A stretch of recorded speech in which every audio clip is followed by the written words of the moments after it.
Everyone. So going live, making sure this all works out. Is this still recording? Oh my, this is awesome. I love learning.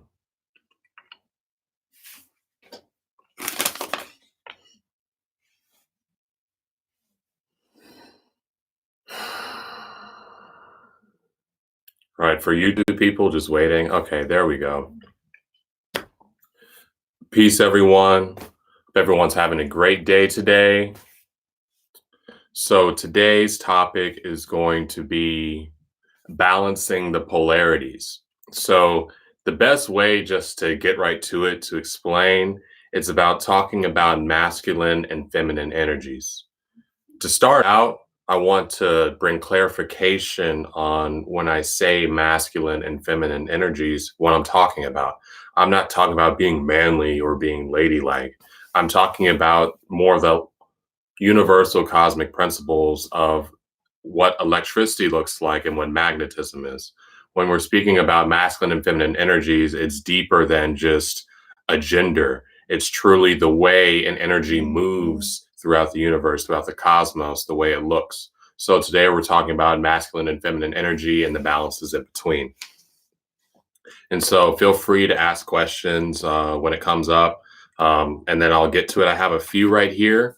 But in the meantime, just bringing clarification. So when I speak on masculine energy, I'm speaking on that energetic, that electric, that's the confidence within yourself, the inner strength, responsibility, your focus, the logical reasoning, like the one track mindedness. Almost when you want to say, if you've seen the Fibonacci circle, it's when it's in the straight lines. All right, that's the epitome of masculine energy, the same ratios. The biggest thing that when you see these is to realize that even though one is curving and the other one is going in straight lines, one is not better than the other. In the same time, they reach the same point.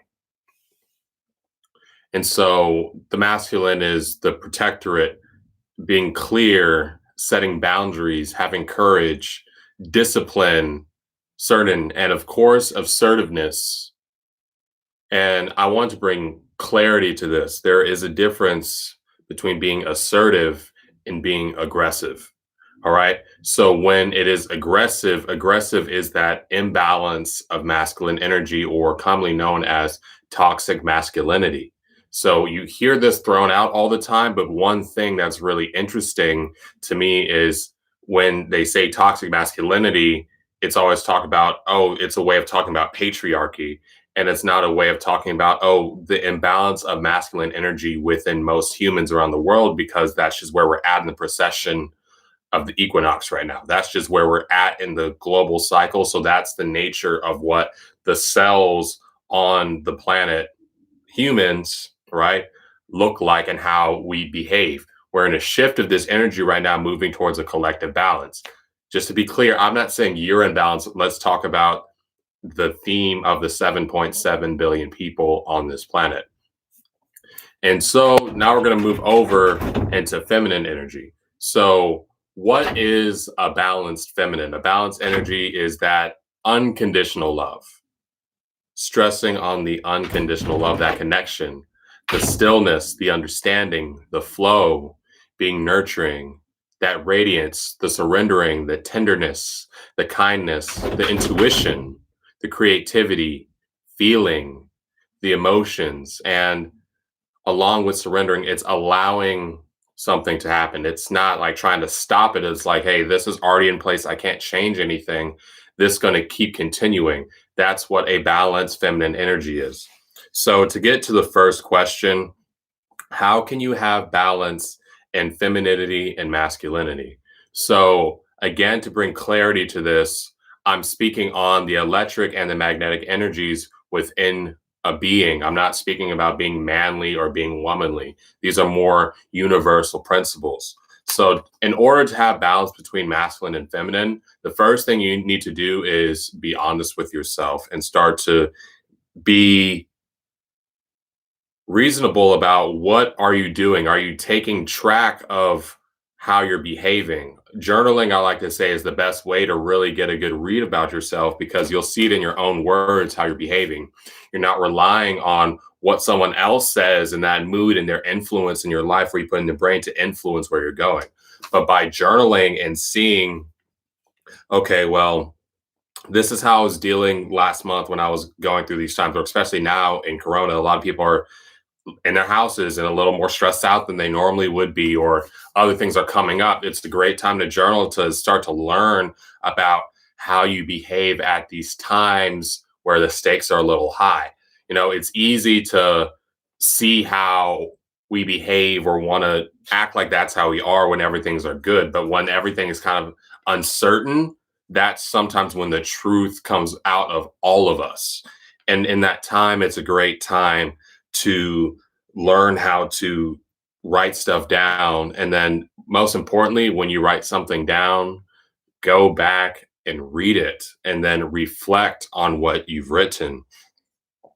And so, just to be kind of out there with things, the best way to balance your masculine and feminine is to check yourself and kind of be, because I can't tell you, oh, you're a super masculine man, oh, you're a super feminine woman. Just because you're a woman, just because you're a woman doesn't mean that you're super feminine. Just because you're a man does not mean that you're super masculine. Again, this is talking about the universal p- properties of energy. So when I'm saying, it would be mostly, instead of looking at what balance is, we need to start at what unbalance looks like, so that way we can get towards a place of balance. So we're going to start with, what would an unbalanced feminine or a toxic feminine look like? It's that when you're telling stories in your head and you find yourself playing the victim, or you find yourself being powerless or having weakness, and especially being manipulative. Being manipulative is a feminine, a magnetic, again, a magnetic. So I'm going to just switch everything up now. I'm going to, when I say feminine energy, I'm going to say magnetic. When I say masculine energy, I'm going to say electric.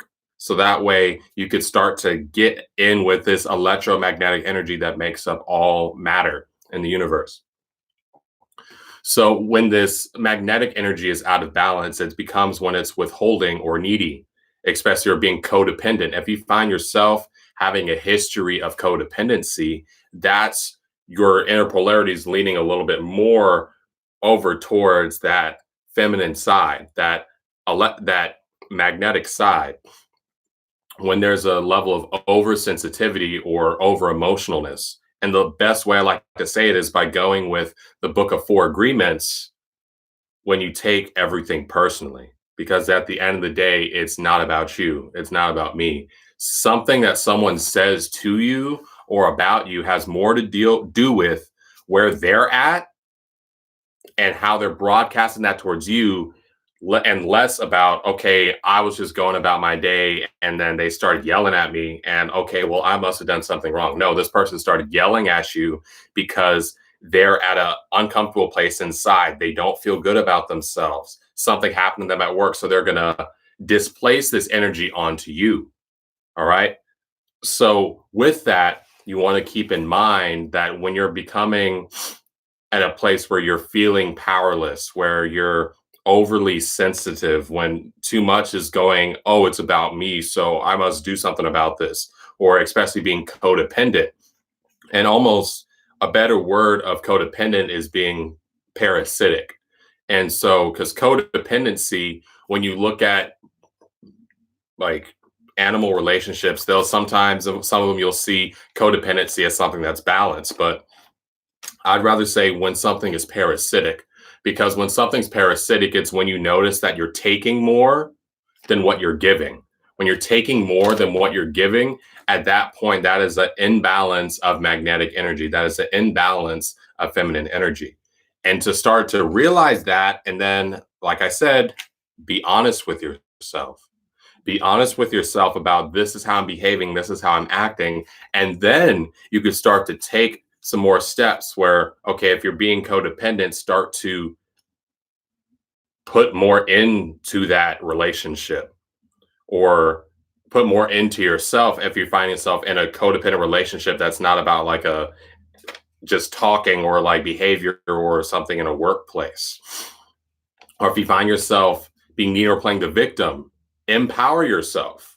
So if you're in these places, all it means is if you're toxic, that's just an unbalance. Toxic and balance in this part, when we're talking about polarity, are synonyms.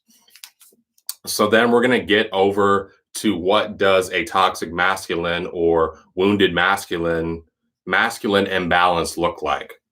That is someone who you could say is a perpetrator, someone who is taking advantage of others, abusing their power, becoming aggressive. Okay. Realize there's a difference between being assertive and being aggressive. All right. So just something very simple, like if you're in a car and you're driving and then someone cuts you off in a way they almost hit you and you just honk your horn for like awareness, that's being assertive. All right. If someone cuts you off and you're driving and then you're going to go around and speed up and then cut them off, that's being aggressive. All right. Those are two subtle ways of how what like a imbalanced masculine would act out when it's the difference between being assertive and being aggressive. And so oftentimes with aggression, it comes with this need for control. There's nothing wrong with control, but this need for control where if something, there's any slight of change, oh, well, I must make someone see my way. It's being one track minded because how you see what masculine and feminine, the best way to see what this looks like is the Fibonacci spirals. All right. So when you see the Fibonacci spiral, when you see the whole, you see a straight line box that goes in, and then you see a curved line that goes in like the seashells that meet at the same spot. But at the end of the day, all these curves are happening and being met in the same spot. An unbalanced masculine sometimes can be too competitive in a way where the competition gets in the way of enjoyment. The competition gets in the way of your own enjoyment. It becomes more about the ego getting in the way of enjoyment. The unbalanced masculine is something that's very critical and often abusive, not only of others, but of self. One thing that for us to realize is that the way others act out towards us has more to deal with where they're at and not as much where we're at. We're the one receiving and experiencing it. And then now that's been received, we could decide what to do with this energy. We could decide what to do in this situation. So, to get into that, how would you bring this up with a partner? My next question. So, is ego universal? So, I'm gonna put that in. So, is ego universal? I would say ego is universal because ego in itself, it's a way of ego just into my understanding of ego is like the self identity. Ego is what calls Shui Shui, what calls Natalia Natalia, what calls Dave, what calls Steve, what calls John, what calls Sally Sally. Like that, when you're saying that, that's the ego, some type of self identification.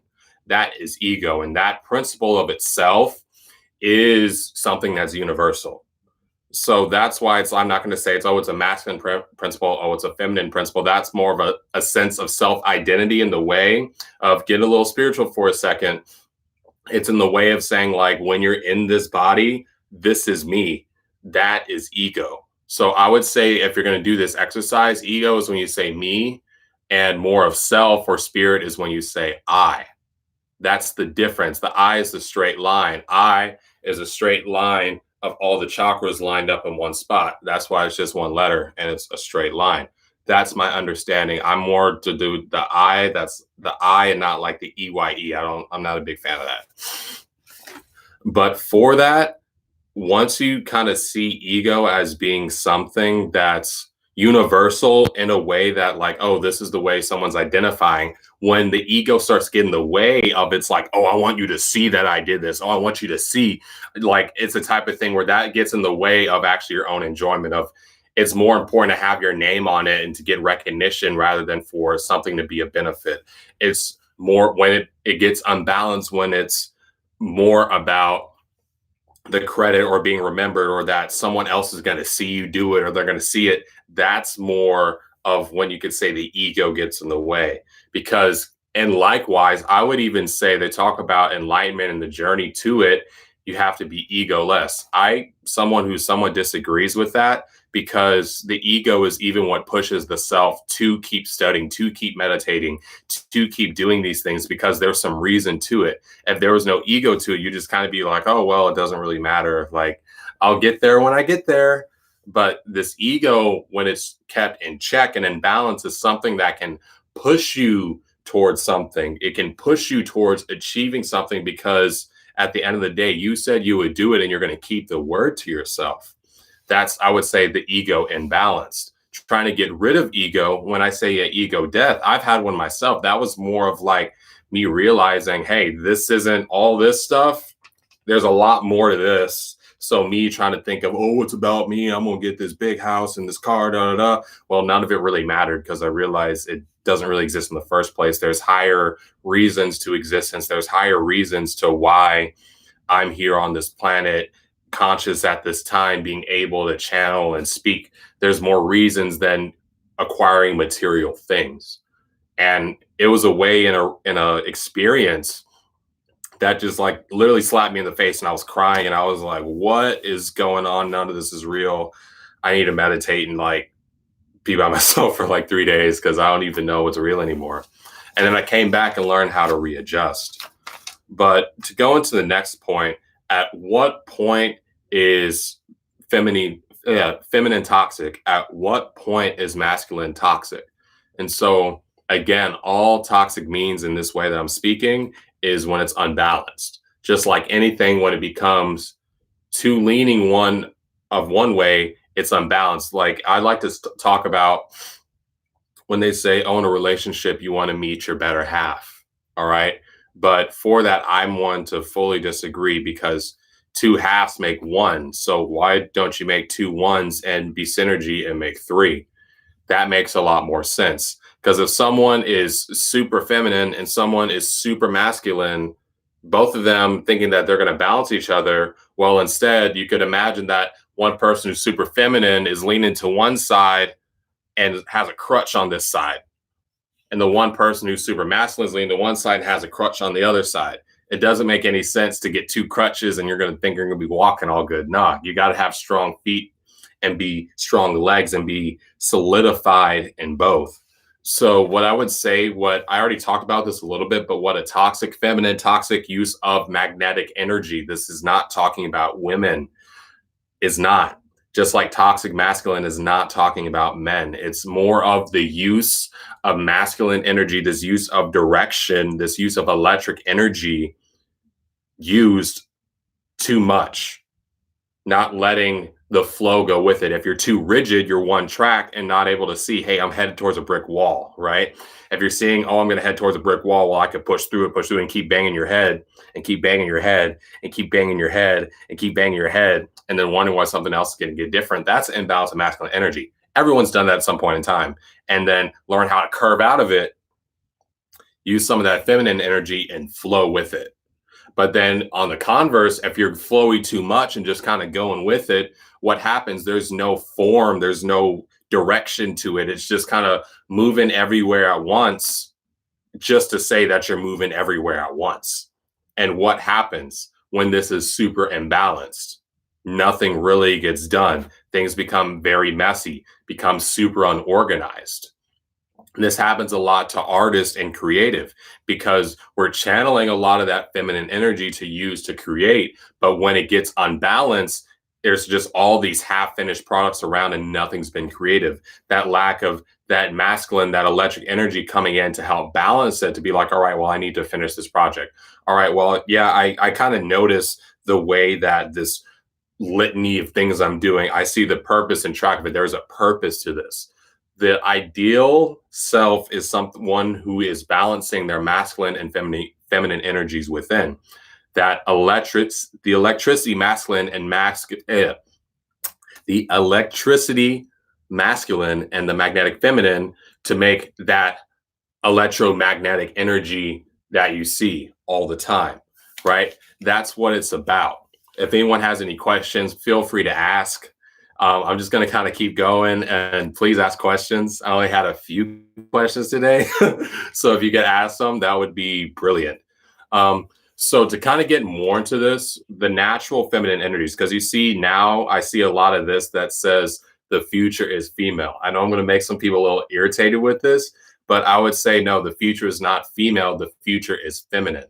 Because even when you're saying female, and you get into it, that's itself a masculine construct because you're taking out of those people who are might be male and more feminine, or people who are even in the trans sector who you got all this debate about stuff. What about them? What about the other people in the spectrum?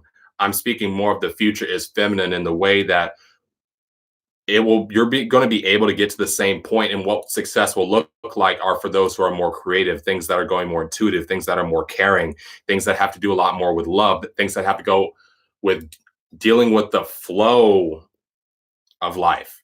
Because now you see, what does society look like, what does business look like, even women who have gotten into power, once they're leading, what does their leadership have to look like in order to be respected by their companies and in order to be respected by other people? I'm not saying all, I'm saying look at, say, the top 100, 1,000, 2,000 companies, and what do you see? You see this really straight way where it's like, oh, well, they're still having to be somewhat rigid. They're still having to be a little bit assertive with it. It's going to have to be overly logical to almost justify what they're doing and not be able to be like, hey, no, my gut's telling me this, so I just got to go with it. And so like, well, so what is the, the I-99s on that? So what's all this stuff? It's not at a place yet where society is going more in this feminine direction, more that magnetic, intuitive direction holistically. We're still at this point of rigidity and you have to prove all these things.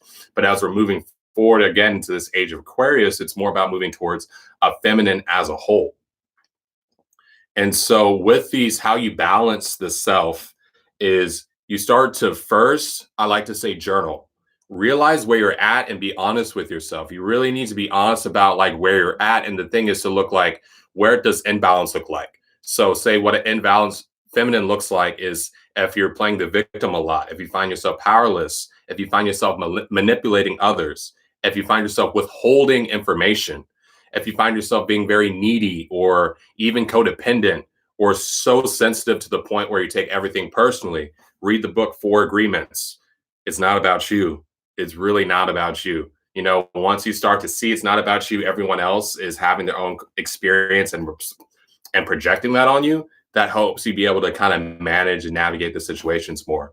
And so when you find yourself in that position, what do you need to do? Write it down and see what these mechanisms look like.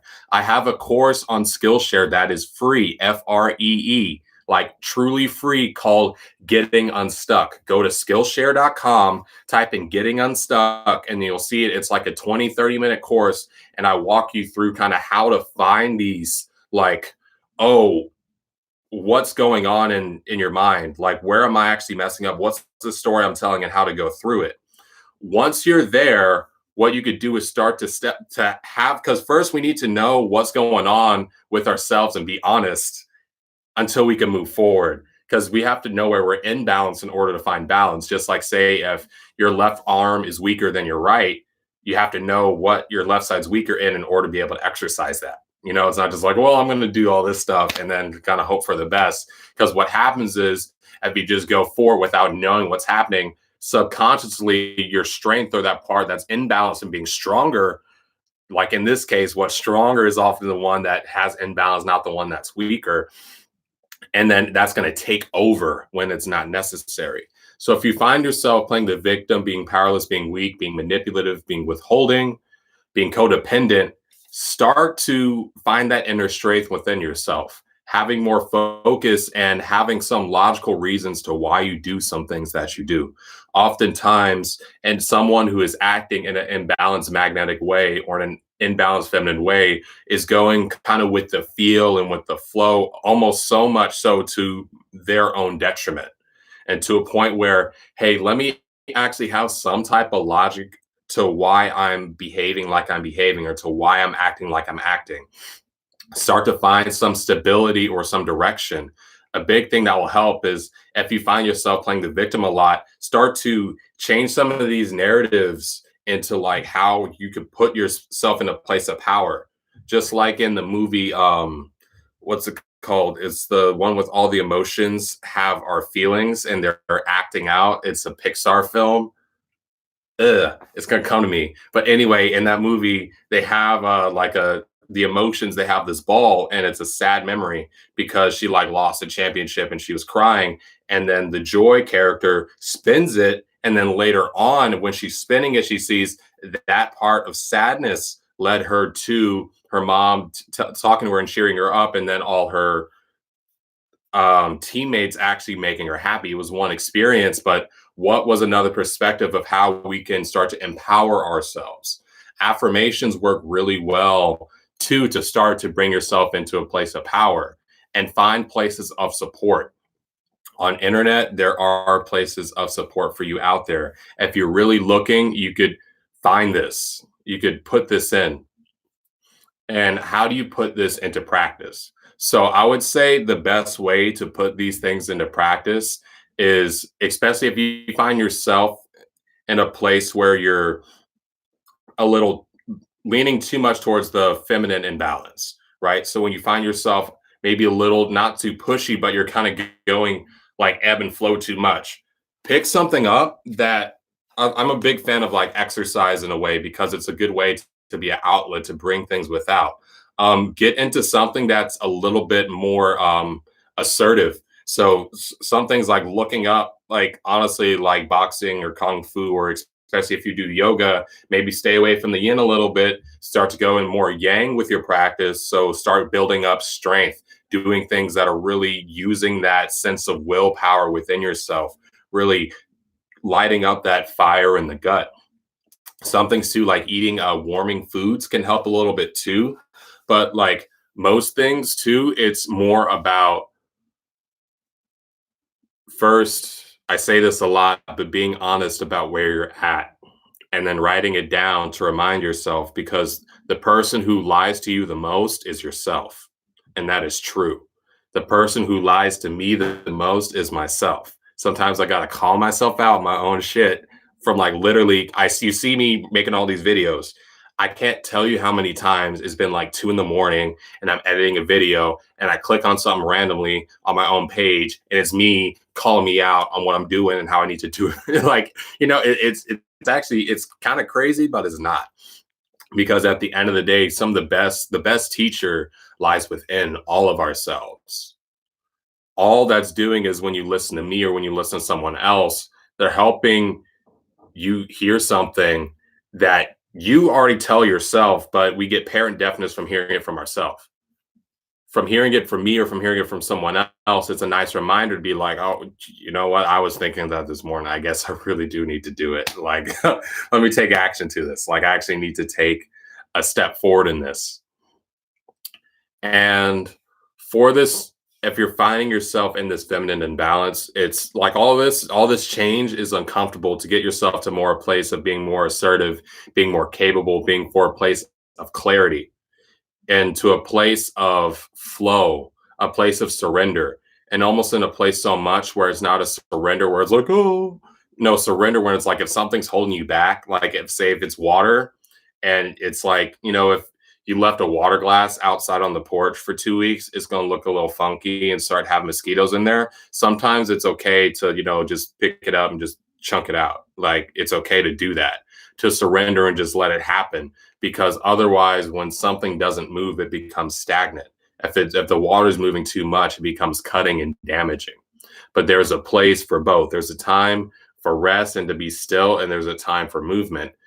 The amount of those in between is up for you to decide, in a place of self-awareness with yourself, in a place of being honest with yourself, and being honest that, no one has all the answers. No one has it all figured out. Some of us have a decent idea, but in some ways it's playing to our strengths and using our strengths to help. And then with our weaknesses, not ignoring them, but being like, you know what? I might not be the best at this.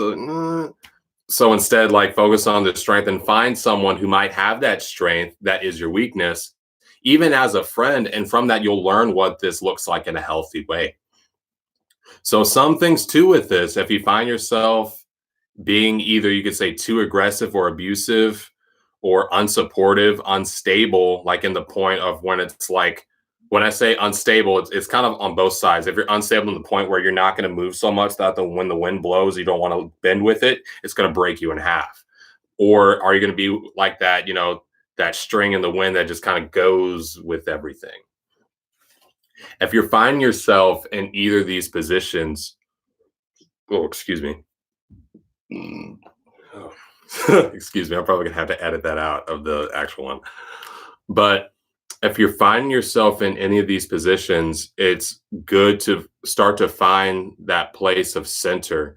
It's really good to start to watch and be conscious of what you're intaking. Just like last week, I was talking about holistic health.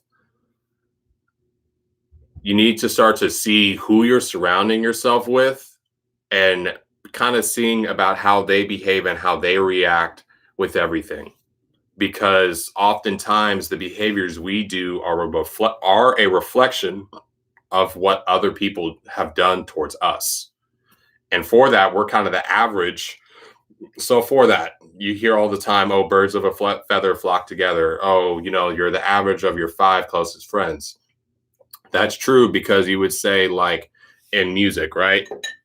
In music, it's a chord, right? You're gonna play a chord. You're the average of, say, like, you're that, right? You're a chord when something's going to work out. But if something doesn't work out, it's just going to be like, all right, that sounds really weird. Okay, so what I need to do, I need to probably move this here and then move that here. Okay, I'm gonna put that here by adjusting some of these places, and then it'll work out a lot better. Because what a chord is, you could say it's like that's you, that's another friend, that's another friend, that's another friend, that's another friend. But if that other friend's list, okay, I don't know about that. I might need to adjust where they're out of my life.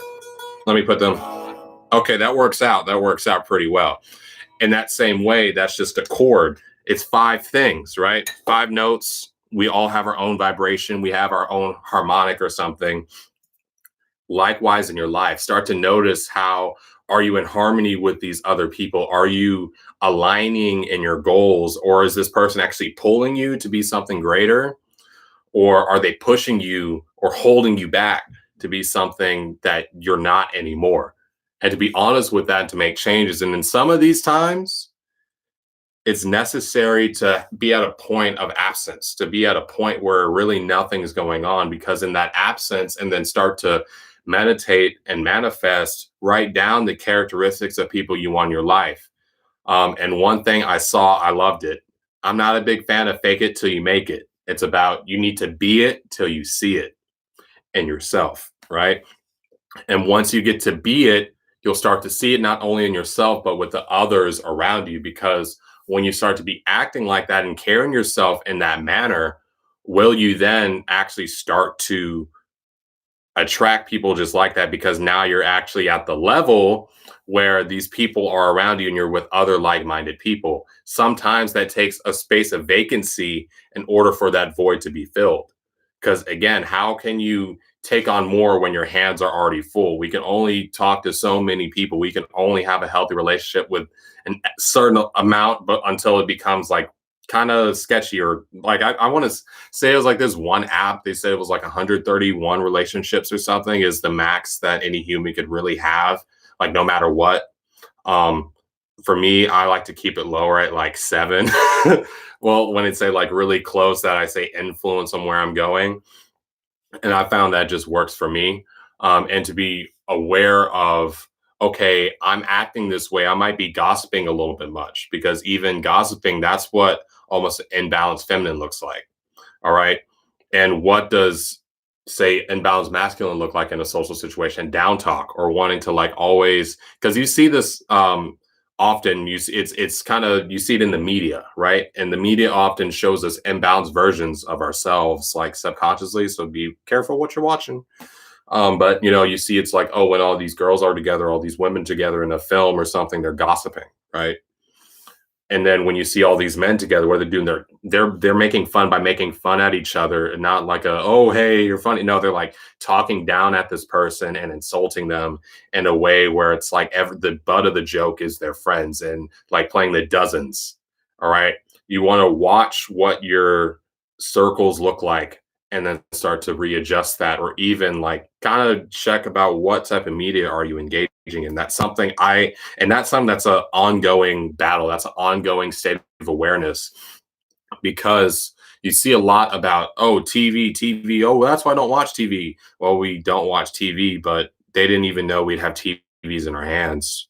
Like, for that, we need to be conscious and mindful, and take awareness and take action on when we realize ourselves being too influenced about what's in our hand, being too influenced or swayed about what we are hearing in these lyrics in the songs, what someone else is saying.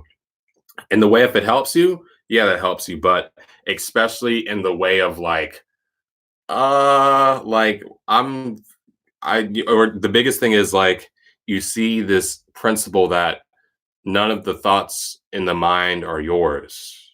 Like the true I, like the one that's watching everything, that can kind of step back, and I'm like, look at myself, I'm seeing myself talking and everything and moving around. That I, that one is pure and thinks an intention through the heart. But when you hear these words in your head, this is more of all these words and data that you've heard through the day, just like a song that's stuck in your head, or that will come out of nowhere. That. And so when you start to see these dialogues that come up and you're like, "Wait, what did this come from?" Start to track back and try to see, what is the source of this?